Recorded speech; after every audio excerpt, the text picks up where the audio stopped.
To get people excited about Boost Mobile's new nationwide 5G network, we're offering unlimited talk, text, and data for $25 a month. Forever. Even if you have a baby. Even if your baby has a baby. Even if you grow old and wrinkly and you start repeating yourself. Even if you start repeating yourself. Even if you're on your deathbed and you need to make one last call. Or text. Right, or text. The long-lost son you abandoned at birth. You'll still get unlimited talk, text, and data for just $25 a month with Boost Mobile. Forever! After 30 gigabytes, customers may experience slower speeds. Customers will pay $25 a month as long as they remain active on the Boost Unlimited plan. Forever! This podcast is brought to you by eHarmony, the dating app to find someone you can be yourself with. Why doesn't eHarmony allow copy and paste in first messages? Because you are unique, and your conversations should reflect that. eHarmony wants you to find someone who will get you. How are you going to know who gets you? If people send you the same generic conversation starters they message everyone else. Conversations that actually help you get to know each other. Imagine that. Get who gets you on eHarmony. Sign up today. Hello and welcome, and thanks for joining me for this episode of Stray Thoughts. I'm Damian Robb, writer, podcaster, and educator, and on this podcast I try to cobble together some stray thoughts into messy but meaningful essays. It's a kind of audio blog, so much so that you can also read the episodes and see any associated images by going to damianrobb.com/stray thoughts. So let's do it. Let's share some stray thoughts. And for this one, I want to talk about reunions in Riva del Garda.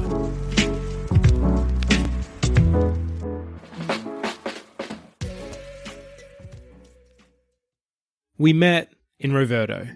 The night before, while in my unit behind the women's clothing store in Bolzano, I got a message. It was from my wife, Holly. For the past 10 days, we had been separated. She had been dancing her way across southern Italy while I had been doing all the things I wrote about in the previous two Stray Thoughts. The next day, we were to reunite. It would not be the only reunion that day. The plan had been that John, Alex and Rupert, my brother, sister-in-law and 2-year-old nephew respectively, would pick me up from somewhere in Bolzano. Then the four of us would drive together to Riva del Garda, where Holly would meet us, having public transported her way from Ravello, and where we'd be spending the next 5 nights together. Mostly, this is how it went. Except for one small change. John and Alex didn't pick me up. Instead, I went to Roverto. The message was an invite. Holly's lengthy trek from Ravello to Riva del Garda would see her passing through Roverto at 1 p.m. Roverto was only a 52-minute train ride from Bolzano, and so Holly was letting me know in case I wanted to join her. I did. I quickly messaged John and Alex to let them know of the change in plans, and then jumped online and bought a train ticket. 10 hours later, I was on that train, rushing towards a small town I knew nothing about to reunite with my wife. The sun, thankfully, was out that day. I arrived in Roverto 2 hours before Hollywood, mostly because, why not? It was that or kill more time in my unit, and I had seen enough of its interior during the past 2 rainy days. While I'm sure Roverto had some wonderful places to see, 2 hours and with a big backpack on your back isn't the ideal conditions to visit them. Instead, I walked down the centre of town and then followed my feet until I found a park to sit in. It was interesting sitting in that park. I think it's safe to say I was the only tourist. At the very least, I was the only one who had brought their luggage to the park, which I rested against as I read a book, ate an apple, and people-watched. Around me, big groups of children's birthdays were happening. There was also the resident teenagers in small packs and baggy clothes, plodding around the park laughing together, and a few couples sitting together in the sun. It was nice. I'd found a little pocket of local life, a reflection of the same life found back in my own country, just in a language I didn't understand. For all these people, this was their Saturday morning, normal and nice and routine. Whereas from my perspective, it was a visit to an exotic foreign town, a small stop on a big adventure, a place of such randomness that I didn't even know I would be spending time there until the day before. I held both perspectives in my head, enjoying their dichotomy, and wondered what my own suburb would look like to an outsider's eyes. Time ticked away, and soon I was beginning the slow walk back to the train station, taking some photos as I went. I got there, found Holly's train on the arrivals board, and went to her platform to wait. I half read my book as my excitement grew. A train pulled up, not hers. It let off some passengers, took others in, and left. Another couple of minutes passed, and then the long, lumbering train that contained my wife arrived. I jumped up, lugged my bag onto my back, and did my best to spot a familiar face amongst the exiting crowd. And then there she was, flushed and smiling and wearing a backpack, a mirror of my own. We embraced, happy to see each other, each with so much to tell, not to mention get to our next accommodation and rest. First though, we had to, 1. Find the bus to Riva del Garda. This proved to be more difficult than you might imagine thanks to some ongoing roadworks, and which ended up with us making friends with some peppy senior South Africans who were on an adventure all their own. 2. Ride the bus to Riva del Garda, which was cramped and crowded and standing room only. Here, Holly and I told each other our stories, standing in the aisle surrounded by people, and with me unfortunately becoming more and more nauseous as we went thanks to the twin combination of standing backwards and windy roads. 3. Kill some time while we waited for our accommodation to be ready. We settled into a welcoming restaurant, the Risto Pizza Hotel, which we would end up visiting a number of times during our stay in Riva del Garda, as tourists are wont to do when visiting somewhere new. And 4. Check in. It was easy enough to locate our accommodation and our hosts were kind and friendly. The only problem was that we spoke no Italian and they spoke no English. Luckily though, in another reminder that we live in the future, we had an interpreter for the whole interaction, Google Translate. That done, we had a nap and waited for John, Alex and Rue's arrival and our next reunion. It came with a phone call. They were on the street but having trouble locating the house. After a minute of us trying to describe it from inside, we chose to just go out and greet them. Only one problem. We couldn't get out. Despite having been shown through only an hour or so previous, we could not figure out how to exit the accommodation. Now before you judge us too harshly, let me explain. This place had an elevator at the front of the house, one that from inside looked an awful lot like a front door. And so problem number 1 was that we were trying to open the back of an elevator. Problem number 2 was that the actual front door didn't open with a door handle, but with a button that wasn't entirely obvious. So we basically made fools of ourselves until one of the owners caught our distress and showed us how to get out of the building. Then we were on the street and I got the joyous experience of my 2-year-old nephew bolting towards me with a huge grin on his face and his arms held wide for a hug. Then it was John and Alex's turn. We were reunited.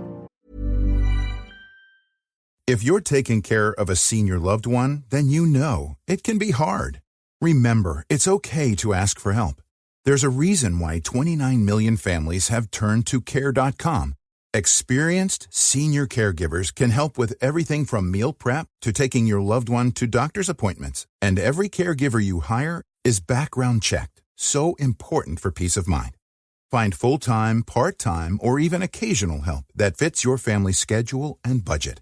Get the support you need with Care.com.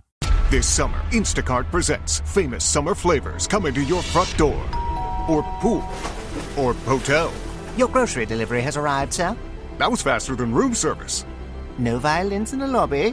Oh, seriously? Anyway, sit back, relax, and get delivery in as fast as 30 minutes. Starring your favorite snacks, drinks, and more. Download Instacart for free delivery on your first 3 orders. Rated H for hungry audiences. Offer valid for a limited time. Minimum $10 per order. Excludes restaurants. Additional terms and fees apply. Ryan Reynolds here from Mint Mobile. With the price of just about everything going up during inflation, we thought we'd bring our prices down. So to help us, we brought in a reverse auctioneer, which is apparently a thing. Mint Mobile Unlimited Premium Wireless. How to get 30, 30, bit to get 30, bit to get 20, 20, 20, bit to get 20, 20, bit to get 15, 15, 15, 15, just $15 a month? Sold! Give it a try at mintmobile.com/switch. $45 upfront payment equivalent to $15 per month. New customers on first 3-month plan only. Taxes and fees extra. Speed slower above 40 gigabytes. See detail.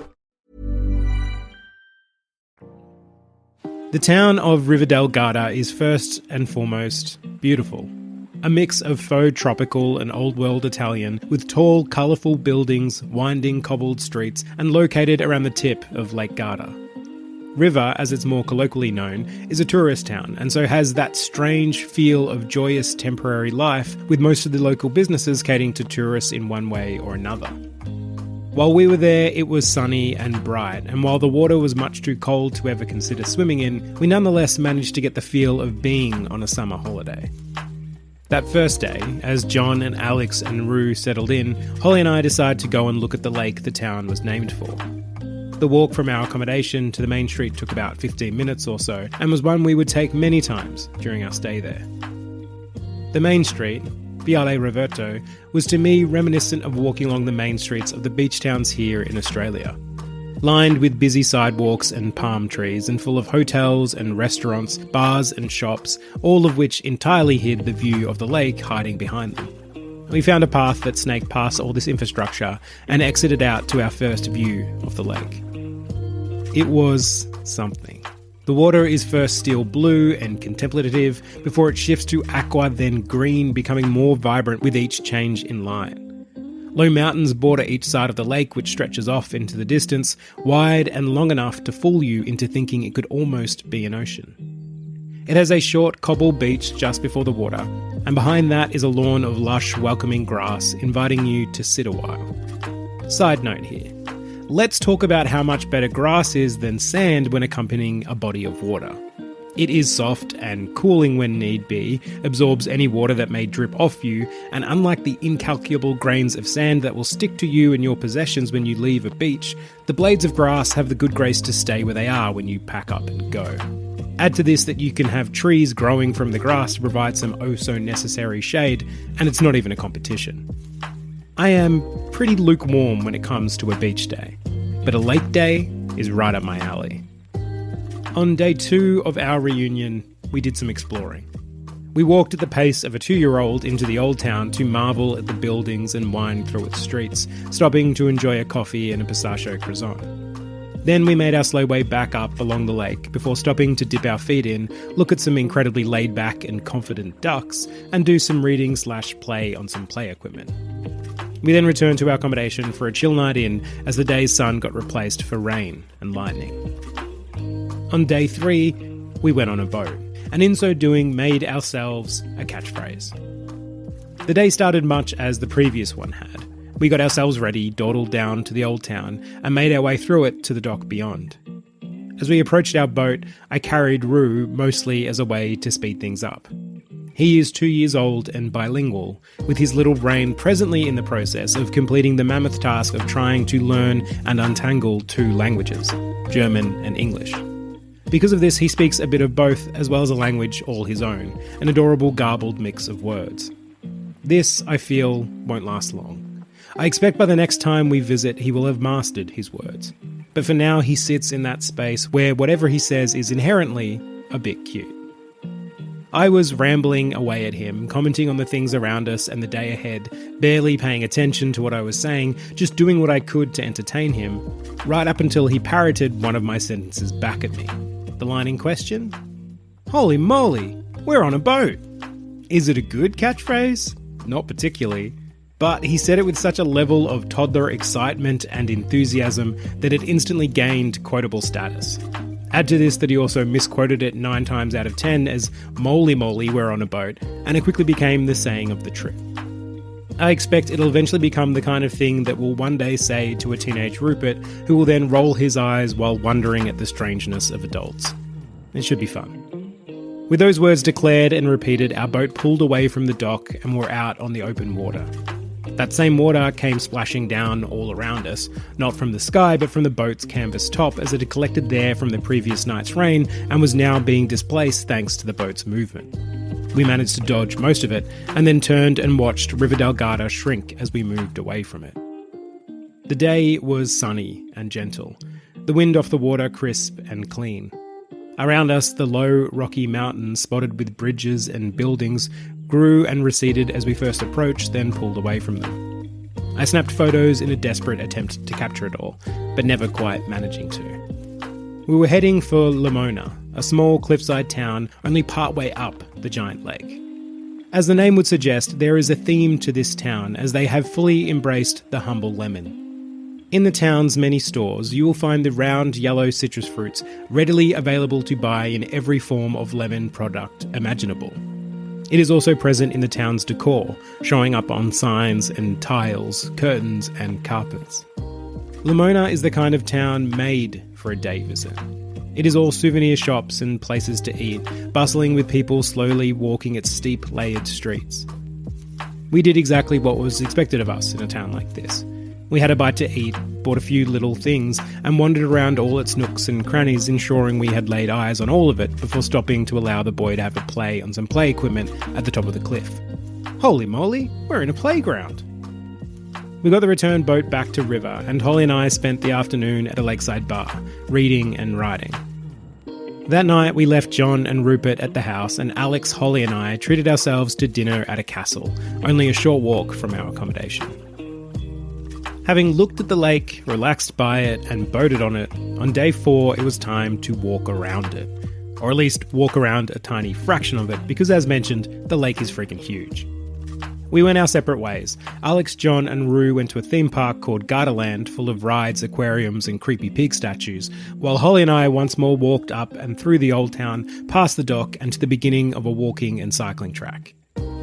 The day was warm and all but cloudless, with only a few small puffs peeking out from behind the mountaintops. The track beneath our feet was hard and rocky and bounced the day's heat back at us. We were quickly sweating as we made our way up along this track, which ran at a slow, consistent incline, up and along the rim of the mountain line that surrounds the west side of the lake. It felt good. With the steady incline, we could feel the burn in our legs and a warmth in our chest as our breath deepened. We got a good rhythm going and got to enjoy the occasional reprieve whenever the path passed through a dark and cool tunnel which burrowed into the side of the mountains. We walked until the track moved inland, then turned around and took the same trail home, the return journey noticeably quicker thanks to what was now a decline. That night, it was Alex's turn to stay home with the little lad, while Holly, Jono and I went in search of somewhere to eat. What we found was a faux English pub at the top of a shopping centre, which was also a Mexican restaurant. And if that sounds like a confusing, jumbled mess of a place, that's because that's exactly what it was. It had the feel of an establishment someone set up to one day be a franchise, but which never took off, and for good reason. Still, the beer was cold, the company excellent, and the burritos, well, they were pretty much exactly what you would expect coming from the kitchen of a fake English pub/Mexican restaurant located at the top of a shopping centre in northern Italy. We had a blast. Then, it was day 5, a final day together for this short-lived reunion. It was a doozy. The 5 of us squeezed into J&A's car and then headed out along the lake, circling it until we got to our destination, a chairlift. I have been on many a chairlift across the course of this trip, and this one was undoubtedly the busiest. The line for it ran up and around a few flights of stairs, which seemed intense, until after our day was done and we came back down, we saw that it had increased to running around the stairs, through the building, back and forth through a barricaded waiting area, and out along the street. Turns out we had accidentally timed it very well. We eventually got into the chairlift and rose up and into the sky, then exited out to cries of "Holy moly, we're on a mountain!" and some epic views. The scene was picturesque. Blue skies, green mountain fields, and the lake stretching away below us to still disappear into the distance. We felt excited and silly, a feeling that often seems to overcome me when taking in the ridiculous vastness and beauty of a mountain vista. We took photos, made jokes, and ambled along the top of the mountain, slow and steady and taking it all in. We stopped to watch some parachuters unfurl their parachutes, get them airborne, and then leap up and off the side of the mountain to glide down seemingly without a care in the world. We kept on, stopping again, this time to take some photos of the local cows, who also seemed to have not a care in the world. We walked until we reached the tip of the mountain ridge. There we stopped and sat and enjoyed a brief moment where we were together and had not a care in the world. Across 5 short days, we had lived in Riva del Garda. It turns out that's all it takes for you to feel like you know a place, for its streets to start to feel familiar, for a borrowed house to begin to feel like your own, for a reunion to take place before parting ways yet again. We left John, Alex and Rue at a bus stop, where Rue, with the adorable misunderstanding of a 2-year-old, heartily thanked Holly for letting him stay at her house. They would continue their long drive home, while Holly and I would board one of the many buses. We were heading up, higher into the mountains for the final leg of our trip. We were going to the Dolomites. But I'll tell you about that next time. For now, if you'd like, you can find me on socials at damianrob.writer, or feel free to send me an email at damianrob.writer@gmail.com. And if you enjoyed this, leave a review, tell your friends, all that good stuff.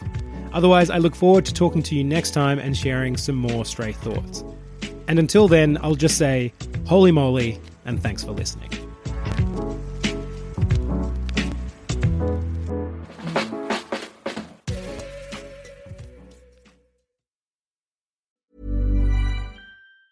To get people excited about Boost Mobile's new nationwide 5G network, we're offering unlimited talk, text, and data for $25 a month. Forever. Even if you have a baby. Even if your baby has a baby. Even if you grow old and wrinkly and you start repeating yourself. Even if you start repeating yourself. Even if you're on your deathbed and you need to make one last call. Or text. Right, or text the long-lost son you abandoned at birth. You'll still get unlimited talk, text, and data for just $25 a month with Boost Mobile. Forever! After 30 gigabytes, customers may experience slower speeds. Customers will pay $25 a month as long as they remain active on the Boost Unlimited plan. Forever!